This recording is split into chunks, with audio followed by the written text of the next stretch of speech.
Сен Қытайдың өзі қорыққан бір қазақ батырын білесің бе? Ол жалғыз өзі империяға қарсы шыққан. Ол Оспан батыр болатын. Шығыс Түркістанда, Алтайда қазақтар өз жерінде отырып ақ қысым көре бастады.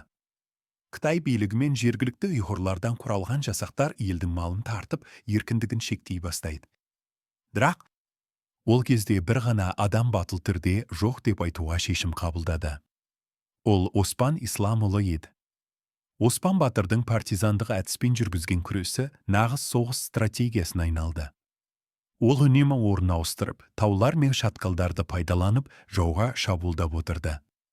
Бірде Қытай жасағына қарсы тұрса, енді бірде кеңес әскеріне де тойтарыс берді. Бір қызығы, кейбір жазбаларда Оспан батыр тіпті американдық барлау қызметімен байланысты болған деген дерек бар.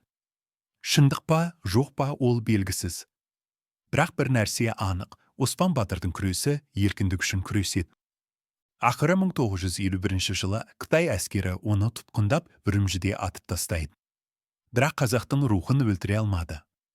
Ол тіпті өлім алдында да мен туған елімнің еркіндігін қалаймын деген екен. Пікір қалдырыңыз, сіз Оспан батыр жайлы бұрын не естідіңіз?